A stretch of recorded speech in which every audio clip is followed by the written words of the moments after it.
Ezra 5.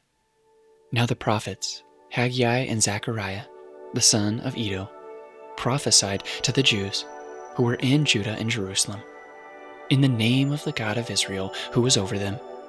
Then Zerubbabel the son of Shealtiel, and Jeshua the son of Jehozadak, arose and began to rebuild the house of God that is in Jerusalem. And the prophets of God were with them, supporting them. At the same time, Tadenai the governor of the province beyond the river, and Shethar-Bozenai, and their associates came to them and spoke to them thus: Who gave you a decree to build this house and to finish this structure? They also asked them this: What are the names of the men who are building this building? But the eye of their God was on the elders of the Jews, and they did not stop them until the report should reach Darius, and then an answer was returned by letter concerning it. This is a copy of the letter that Tatenai, the governor of the province beyond the river, and Shethar-Bozenai and his associates, the governors who were in the province beyond the river, sent to Darius the king. They sent him a report, in which was written as follows: To Darius the king, all peace. Be it known to the king that we went to the province of Judah, to the house of the great God. It is being built with huge stones, and timber is laid in the walls. This work goes on diligently, and prospers in their hands.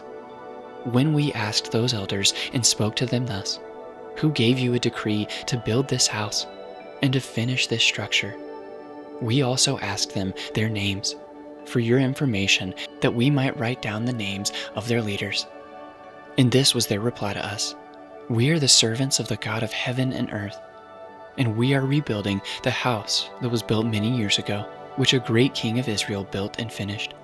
But because our fathers had angered the God of heaven, he gave them into the hand of Nebuchadnezzar, king of Babylon, the Chaldean, who destroyed this house and carried away the people to Babylonia.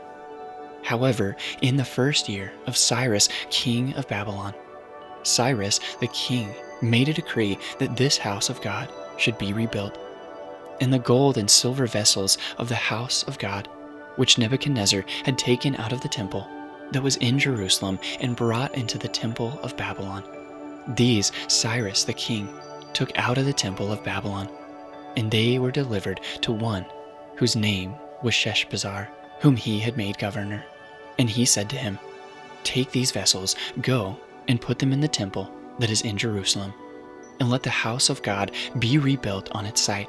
Then this Sheshbazzar came and laid the foundation of the house of God that is in Jerusalem. And from that time until now, it has been in building, and it is not yet finished. Therefore, if it seems good to the king, let search be made in the royal archives there in Babylon, to see whether the decree was issued by Cyrus the king for the rebuilding of this house of God in Jerusalem, and let the king send us his pleasure in this matter.